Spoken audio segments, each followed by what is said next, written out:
ಹಿಂದೂ ಜಾಗರಣ ವೇದಿಕೆ ಮಂಗಳಾದೇವಿ ನಗರ ಇದರ ನೇತೃತ್ವದಲ್ಲಿ ಮತಾಂತರ ಭಯೋತ್ಪಾದನಾ ಚಟುವಟಿಕೆ ತಾಲಿಬಾನೀಕರಣ ಲವ್ ಜಿಹಾದ್ ನಾಡಿನ ನಕ್ಸಲರು ದೇಶದ್ರೋಹಿ ಚಟುವಟಿಕೆಗಳ ಕುರಿತು ಜನಜಾಗೃತಿಗಾಗಿ ಹಿಂದೂ ಯುವ ಸಮ್ಮೇಳನ ಎಂಬ ಜನಜಾಗೃತಿ ಸಭೆಯನ್ನ ಮಂಗಳೂರು ಮಾರ್ನಮಿಕಟ್ಟೆ ವೃತ್ತದ ಬಳಿ ಹಮ್ಮಿಕೊಳ್ಳಲಾಗಿತ್ತು।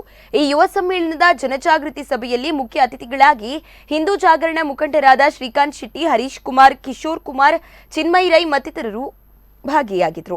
ಅನ್ಯಧರ್ಮೀಯರಿಂದ ಹಿಂದೂ ಸಮಾಜದ ಮೇಲಾಗುವ ದಬ್ಬಾಳಿಕೆಯ ಬಗ್ಗೆ ಶ್ರೀಕಾಂತ್ ಶೆಟ್ಟಿ ಅವರು ದಿಕ್ಸೂಚಿ ಭಾಷಣದಲ್ಲಿ ಖಂಡಿಸಿದರು। ಸಭೆಯನ್ನು ಮಾಡ್ತಾರೆ ಯಾರು? ಇವರ ಆರ್ಚ್ ಬಿಷಪ್ ಇರಬಹುದು, ಇವರ ಬೆಂಗಳೂರಿನ ಮಟ್ಟದಲ್ಲಿರುವಂತ ದೊಡ್ಡ ದೊಡ್ಡ ಚರ್ಚಿನ ಪಾದ್ರಿಗಳು ಹೋಗಿ ಸಭೆಯನ್ನು ಮಾಡ್ತಾರೆ, ಕಾಯ್ದೆಯನ್ನು ತರಬೇಡಿ ಅಂತ ಹೇಳ್ತಾರೆ।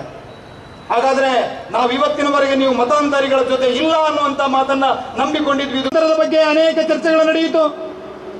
ಹಿಂದೂ ಜಾಗರಣ ವೇದಿಕೆ ಅನೇಕ ಹೋರಾಟಗಳನ್ನು ಮಾಡಿಕೊಂಡು ಬಂದಿದೆ। ನಾವು ಆ ಕಿತ್ತೂರಿನ ಮೈದಾನದಲ್ಲಿ ನಡೆದಂತ ಈದ್ಗಾ ಮೈದಾನವನ್ನ ಅಲ್ಲಿ ಸ್ವತಂತ್ರ ಭಾರತದ ಧ್ವಜವನ್ನ ಹಾರಿಸುವುದರಿಂದ ಆರಂಭಿಸಿ ರಾಜಕಾರಣ ಒಬ್ಬ ಮನುಷ್ಯ ಫೋನ್ ಮಾಡಿ ಹೇಳ್ತಾರೆ, ಅಣ್ಣ ದಯವಿಟ್ಟು ನಮ್ಮ ಮನೆಯನ್ನೊಂದು ಸರಿ ಮಾಡಿ, ನನಗೆ ಹಗ್ಗ ಹಾಕೊಂಡು ಸಾಯದೆ ಬೇರೆ ಏನು ವಿಧಿ ಇಲ್ಲ ಅಂತ ಹೇಳ್ತಾರೆ। ಕಾರಣ ಏನು? ಆತನ ಹೆಂಡತಿ ಕಳೆದ 5-6 ತಿಂಗಳಿಂದ ಯಾವುದೋ ಪ್ರಾರ್ಥನಾ ಮಂದಿರಕ್ಕೆ ಹೋಗ್ತಾ ಇದ್ದಾಳೆ। ಪ್ರಾರ್ಥನಾ ಮಂದಿರಕ್ಕೆ ಹೋಗ್ತಾ ಇರೋದಲ್ಲ, ಕುಟುಂಬಿಕರನ್ನೆಲ್ಲ ಮತಾಂತರ ಮಾಡಬೇಕು, ಎಲ್ಲರೂ ಕೂಡ ಅಲ್ಲಿ ಬರಬೇಕು ಅಂತ ಒತ್ತಾಯ ಮಾಡ್ತಾಳೆ। ಬರದೇ ಇದ್ದಾಗ ಅವ್ರ ಹತ್ರ ಮಾತು ಬಿಟ್ಟಿದ್ದಾಳೆ, ಮನೆಯ ತುಳಸಿ ಕಟ್ಟೆಗೆ ನೀರು ಹಾಕೋದಿಲ್ಲ, ದೈವದ ಮನೆ ಮಂಚವನ್ನು ಕೊಲ್ಲೋದು ಬಲ್ಲೋಡು ಬಿಡ್ಲಿ ಅಂತ ಹೇಳ್ತಾಳೆ।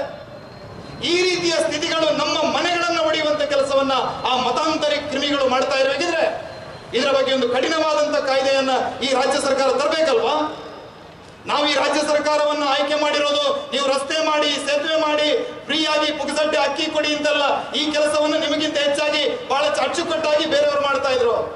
ನಿಮ್ಮನ್ನ ಆಯ್ಕೆ ಮಾಡಿರುವಂತದ್ದು ಜಗತ್ತಿನಲ್ಲಿರುವಂತಹ ಏಕೈಕ ಹಿಂದೂ ದೇಶ, ಹಿಂದೂಗಳ ಸ್ವಾಭಿಮಾನದ ಪ್ರತೀಕವಾಗಿರುವಂತ ಅಸೇತು ಹಿಮಾಚಲದ ಭೂಮಿಯನ್ನ ಆ ಹಿಂದೂ ಸಮಾಜಕ್ಕೆ ಉಳಿಸಿಕೊಡಬೇಕು। ಇಲ್ಲಿಯ ಧರ್ಮ ಸಂಸ್ಕೃತಿ